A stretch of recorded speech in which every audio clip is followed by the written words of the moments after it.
Bitcoins are booming. The price of one unit of the digital currency jumped during the past few weeks from about $40 to nearly $150. For anyone who's ever suffered the incompetence of a bank or bristled at fees involved in spending money, the promise of Bitcoin is a kind of holy grail of payments. Bloomberg's Olivia Stearns is with me now. So, Olivia, we know it's a digital currency. We know there's some pizza shops in California that accept it, some other businesses as well. What else do we need to know? Well, you know, Deirdre, Bitcoin is this brand new form of cash, but nowadays it is behaving a bit more like a good old-fashioned bubble. The trouble is Bitcoin was designed as a currency, but today it's trading more like a commodity. So I'm going to try to explain this in English. Let's start with what it actually is.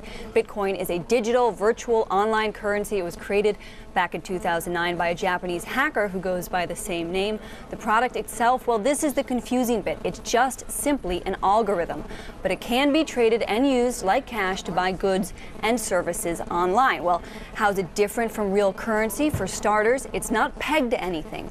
It's also totally unregulated, totally anonymous, and the big kicker, there's no central bank controlling the money supply. So that's why, Deirdre, some say it's a hedge against the entire global currency system. You know, effectively, the value of any currency is tied to your faith in the institution issuing it. So here, there's nothing to trust, no central bank, no in God we trust. You just have to trust the math. And that's why some say this run-up in Bitcoins is a response to this sort of macro environment of hyperactive monetary policy, and in particular, fear of a bank run that we saw grow around Cyprus. So people are losing faith, Deirdre, in hard currencies and traditional banks, and they're looking for a new store of value buying up these Bitcoins. Deirdre? Well, they certainly are. And as you point out, Olivia, it is a lack of confidence in the currencies that we normally use. But as you said, this is based on math. So then there are extra security issues as well in that it can be hacked just as easily as it was created. But I'm just curious, remind us about some of the things. I mean, I referenced the pizza. What else can you buy with Bitcoins? Yes, well, as you and I have been talking about, you can buy everything from a pizza slice to a dozen roses. You're never actually going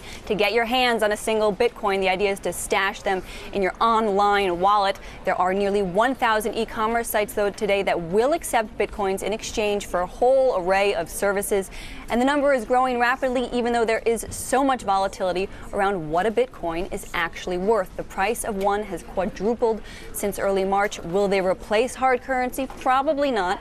It's still an extremely niche market. Only 11 million have been, quote unquote, minted or mined. The market cap is still shy of $1 billion, but that is bigger than many expected. So if you're looking for a safe haven, Deirdre, you might want to start considering virtual cash, but many say this is pure speculation and it's likely to pop like a good old-fashioned bubble.